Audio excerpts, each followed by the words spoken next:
spéciale élection régionale sur Sensation Normandie. Retour sur notre plateau, toujours dans cette conception d'une autre politique, un autre regard sur ces élections régionales avec la liste Front de Gauche, Sébastien Jumel et Jean-Luc Lecomte. On va parler d'orientation professionnelle, on va parler d'éducation et on va surtout parler de transport, tout est lié. A-t-on encore les moyens ou peut-être la volonté de sauver le soldat SNCF qui, soit dit en passant, se porte moins mal en Haute-Normandie qu'en Basse-Normandie? Quid de ce fameux train qui en ce moment exaspère plus d'un usager? Non seulement on a les moyens de le faire, mais on a le devoir. Enfin, on tape pas sur la SNCF, mais bon, il y a quand même un souci quelque part. On a les moyens et le devoir d'agir pour améliorer les transports voyageurs et le transport fret en Normandie. D'abord en mettant l'État en face de ses responsabilités pour consolider et développer ce qu'on appelle les trains d'équilibre.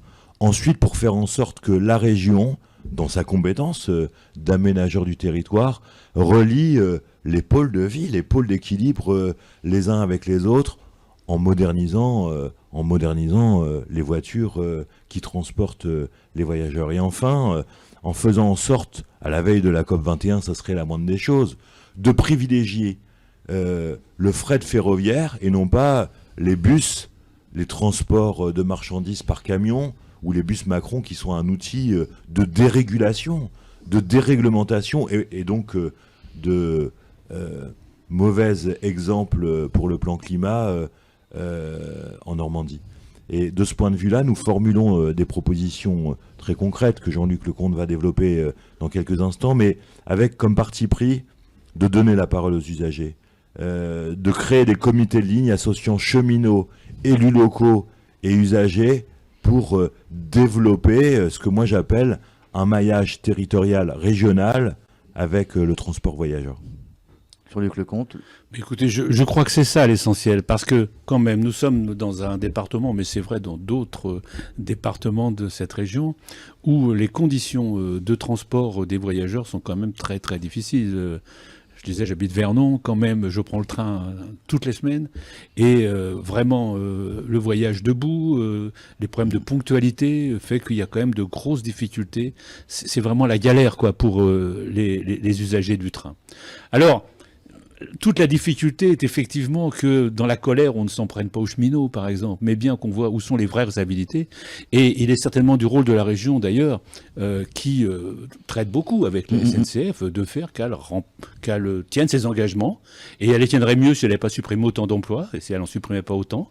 Mais en même temps, il faut que la région ait des exigences fortes en direction de la SNCF pour l'amélioration des conditions de transport des voyageurs. Et ça, je crois que c'est une question fondamentale. Et puis, j'ai envie de dire qu'on n'a pas attendu comme d'autres les élections régionales pour se préoccuper des questions de transport. Parce que j'ai vu quand même M. Morin venir exprès à Vernon pour le train, mais enfin, c'est nouveau qu'il se préoccupe du train et du transport des voyageurs. Mais dans le même temps, nous, cet été, nous étions à Bernay, comme à Vernon, comme dans le reste du département, partout où il y a des gares, nous étions pétition à la main pour agir contre la suppression de gares et contre la suppression de trains d'équilibre de territoire dans le cadre d'un rapport qu'on a appelé rapport Duron. Et nous avons eu pour l'instant des succès importants, puisque on est là ici face à la gare de Bernay et que cette gare de Bernay était menacée par le rapport Duron. Et aujourd'hui, on s'en félicite. Il y a toujours une gare à Bernay et on continuera à agir effectivement pour la défense des gares et des lignes sur ce territoire. Duron, député socialiste de Basse-Normandie, avec l'ancien président de région Alain Leverne, parti à la SNCF, qui n'a pas laissé une place impérissable. Effectivement, ça a été la disparition de certaines lignes a été une des premières décisions d'Alain Leverne, directeur à la SNCF. Mais je crois que la question essentielle de nos propositions, en continuant à faire tous les efforts qu'il faut faire en termes d'équipement dans cette région, c'est effectivement de la démocratie, comme le disait Sébastien Jumel, sur ces questions. Parce que aujourd'hui, on a quand même un peu de mal à travailler réellement avec les usagers du train et avec leurs organisations, puisqu'ils s'organisent et ils ont des associations de défense de leurs conditions de vie et de transport. Et je crois qu'il faut effectivement créer de réels comités de ligne. Il faut aider à la structuration de tout ça pour qu'effectivement les propositions des usagers qui qui souffrent au quotidien quand même, et qui ont besoin du train au quotidien, et bien que ces propositions d'usagers soient mieux prises en compte au niveau régional, et puis bien sûr par la SNCF en conséquence. Et alors, la question du fret nous semble aussi une question importante, puisque le fret, ça ne cesse quand même de régresser. Autant le transport routier se développe, ça va un petit peu mieux en matière de transport fluvial, mais par contre, il y a une diminution réelle du fret quand on voit les locomotives et le matériel qui peut être abandonné à Sotteville-les-Rouen pendant que, effectivement, il y a un abandon au quotidien du fret ferroviaire et qu'on met des camions sur les routes. Eh bien ça, puisqu'on parlera peut-être de la COP21 et des questions écologiques, eh bien ça me semble une question essentielle aussi de développer le fret ferroviaire en Normandie, tout en bien sûr veillant à de meilleures conditions de transport pour les voyageurs, parce que ça, je le dis, c'est urgent dans ce département. Je rebondis sur un autre sujet, le maillage territorial qui passe également donc, par les transports, que ce soit par route ou par ferroviaire. Ce souci des gens qui sont très reculés en campagne et qui sont à 15, voire 20, voire maintenant presque une demi-heure d'un hôpital de proximité. On peut maintenant plus reculer, on ne va pas rapprocher les hôpitaux des campagnes. Vous avez une solution là-dessus ? Créer des maisons de santé un peu partout Pas seulement. D'abord, je suis d'accord avec vous, l'austérité fait mal aux gens et l'austérité fait mal au territoire. Et vous avez compris que nous étions résolument engagés pour construire une alternative à l'austérité. Dans le domaine de la santé, la loi Bachelot, ministre de Sarkozy, aux côtés de Morin, puis la loi Touraine, font mal à l'hôpital public. Et en battant campagne, j'ai mesuré que 10 hôpitaux, pas loin de 10 hôpitaux de proximité, sont menacés d'existence en région Normandie. Nous souhaitons un moratoire contre la fermeture de ces hôpitaux. Et dans le même temps, puisque c'est la compétence de la région, nous souhaitons que la région s'engage dans la création de maisons médicales de santé, mais pas seulement de par an, le rythme actuel, et pas seulement tourné vers la réponse de médecine libérale, mais pourquoi pas en lien avec les municipalités dans la création de maisons médicales de santé à l'échelon public. Parce que aujourd'hui, le risque est grand qu'on le demande aux gens, on va célébrer les 70 ans de la sécurité sociale, de remplacer la carte vitale par la carte bleue. Or, le renoncement aux soins en Normandie est préoccupant et le faible démographie médicale est préoccupante. Il y a donc nécessité de mettre en place un plan de rattrapage dans ce domaine-là. J'ajoute que l'austérité, elle touche la santé, mais elle percute de plein fouet ce que j'appelle les services publics de proximité. Les bureaux de poste, les écoles en milieu rural, les antennes de CAF, de CPM, etc. On assiste à un véritable déménagement du territoire. La région, dans sa capacité à négocier avec l'État, notamment le contrat de plan État-région, peut bâtir des points de résistance face à ce déménagement du territoire. Nous militons, nous proposons un plan régional pour l'égalité des territoires qui, en République, permette à chaque habitant, quel que soit l'endroit où il habite, qu'il habite Bernay, Vernon, Dieppe, Le Tréport ou Alençon, qu'il ait accès aux mêmes services publics. J'ajoute que ce maillage, il nécessite aussi des formations dans la proximité. Que l'école de la République, dont Pascal Dietsch est le représentant, recouvre son rôle d'ascenseur social. Parce que moi, si je suis ici devant vous pour porter la voix de la gauche combative et la gauche courageuse, c'est parce que je suis le fruit de l'école de la République. Or, on a cassé l'ascenseur social, il faut le reconstruire, le réparer. Je rebondis justement sur cette politique dite sociale. La France d'en haut, la France d'en bas, elle existe encore, malgré tout, dans nos campagnes et comme dans nos villes. Les ghettos sociaux, voire les ghettos identitaires. La région a elle aussi un peu mal à sa République, malgré l'ANRU du vénéré Borloo et tous les milliards d'euros mis pour que ces immeubles soient plus beaux et plus confortables. Rien n'a évolué 15 ou 20 ans après. Dans les quartiers, dans les banlieues, c'est toujours le même problème. L'ANRU, le renouvellement urbain, a permis des requalifications urbaines et des réappropriations qui sont positives. Mais vous constatez comme moi que dans les quartiers populaires, la crise continue à faire mal. Et la préoccupation des gens, même quand l'immeuble est réhabilité, c'est comment je vais payer mon loyer, comment je vais boucler mes fins de mois pour faire vivre ma famille, et donc les questions de l'emploi et du pouvoir d'achat, et notamment le sort réservé aux retraités, qu'on a désigné comme les contributeurs les plus importants à l'impôt sur le revenu. On fait semblant à un mois des régionales de découvrir que l'injustice fiscale dont sont victimes les retraités. Mais il aurait été heureux de s'en apercevoir avant. Donc, travailler sur l'humain en même temps qu'on travaille sur le cadre de vie me semble essentiel. Et puis, vous avez raison de dire que, parce que le repli identitaire de ceux qui se nourrissent de la crise sans apporter aucune solution, je pense aux tenants de la vague brune, il n'apporte aucune solution à la crise. Et la meilleure manière de combattre la vague brune, c'est qu'aucun territoire ne se sente oublié, c'est qu'aucun territoire ne se sente méprisé, c'est qu'aucun habitant ne se sente abandonné. Nous sommes les candidats de la France qui manque, de la France qui souffre et de la France qui revendique l'égalité des territoires.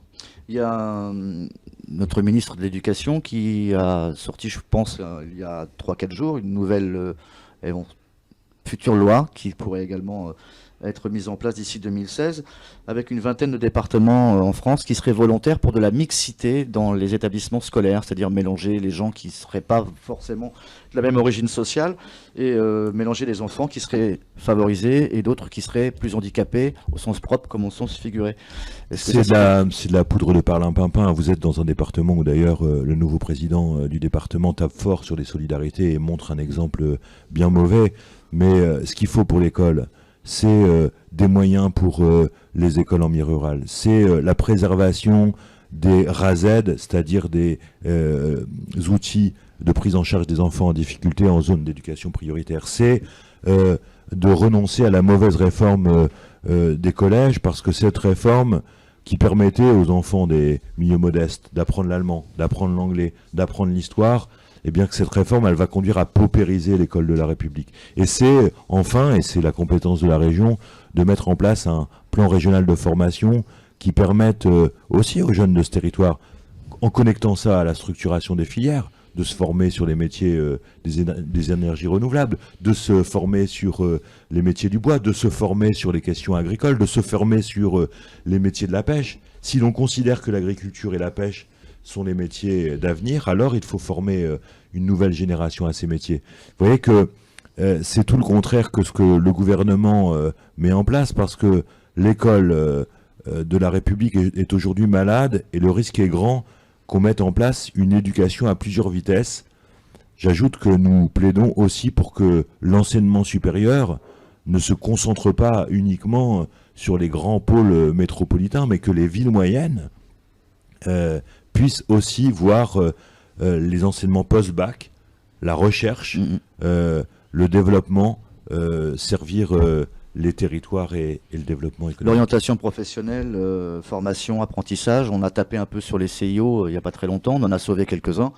Ça se passe plutôt moins bien chez nous en Normandie que dans d'autres régions de France. J'ai été aux côtés des directeurs des CIO pour maintenir, et nous avons beaucoup œuvré pour en sauver le plus grand nombre, mais il faut préserver un système d'orientation de service public, parce que c'est ce qui garantit la prise en charge des enfants, quelle que soit leur origine sociale.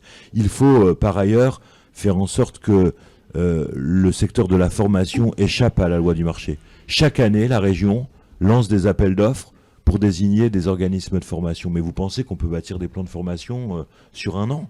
Quand on a besoin de soudeurs, quand on a besoin de tuyauteurs, quand on a besoin de répondre aux besoins. Je voyais aujourd'hui dans la presse que l'un des secteurs prometteurs, c'est celui de la mécanique et de l'automobile notamment. Il faut former des jeunes dans ce domaine-là, et les former mieux, et les former dans la proximité.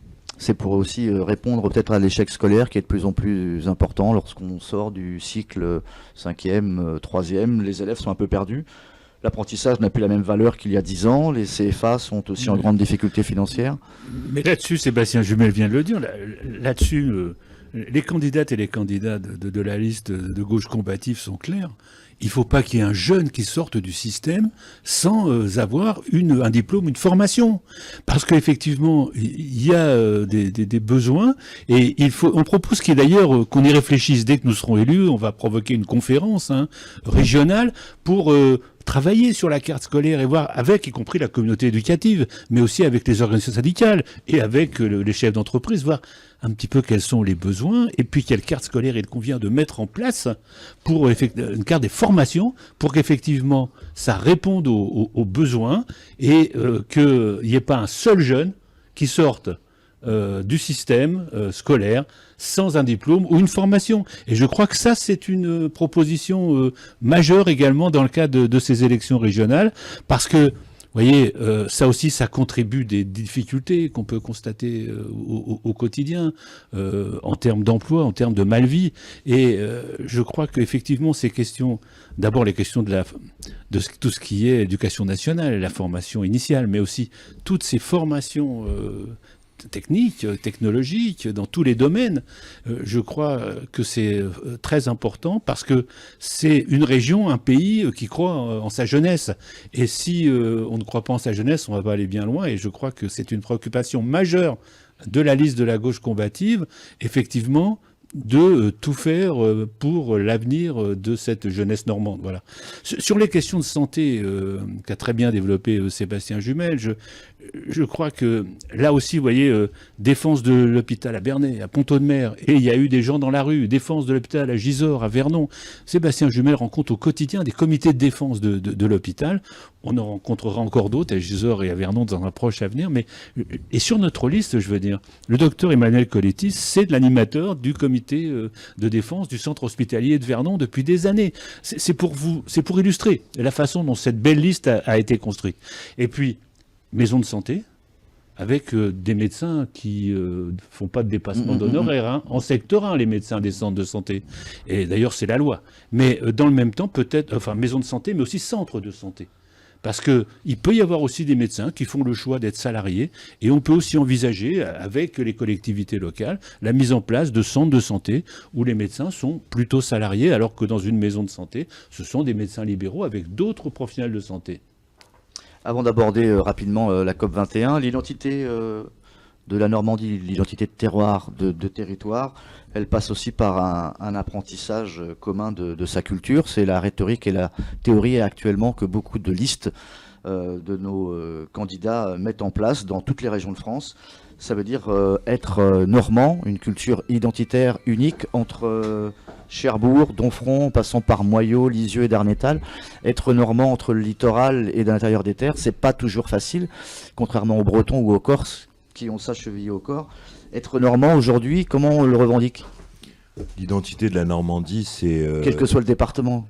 L'identité de la Normandie, c'est l'identité des hommes et des femmes qui la composent, qui sont riches de leur savoir-faire, de leur intelligence et de leur capacité à agir au service des territoires. Et puis l'identité, c'est un peu comme les McCain, hein, plus on en parle et moins on en mange.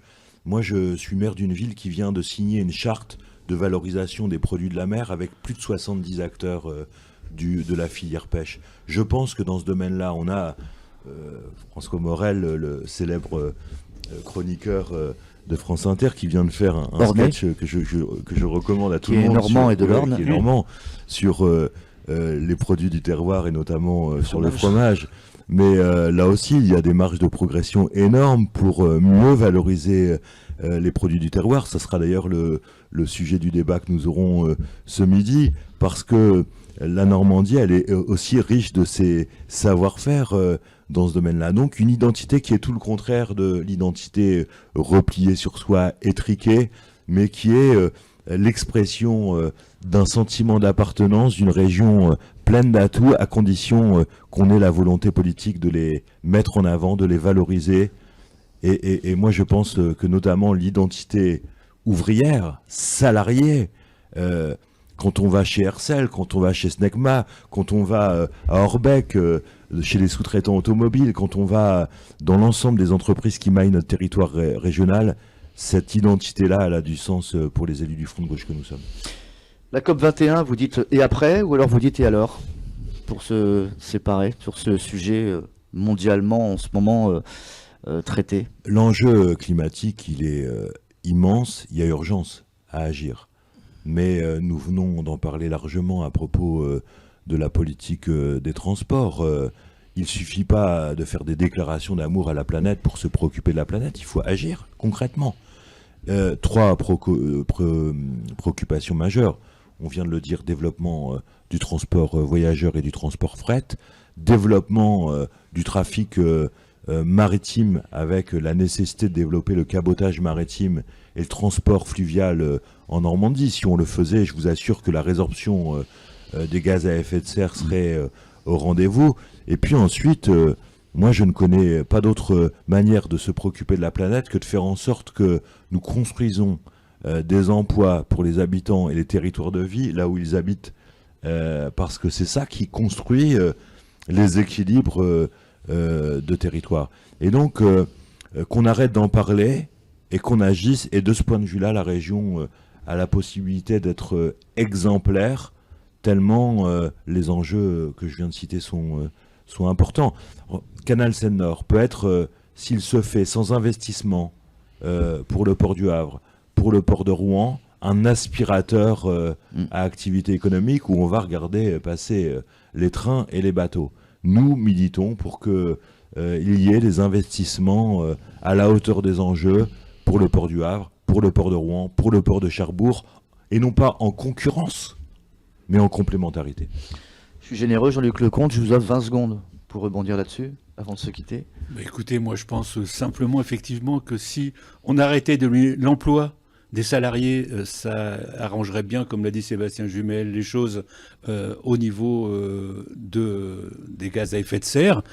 Le fret ferroviaire, on en a parlé également.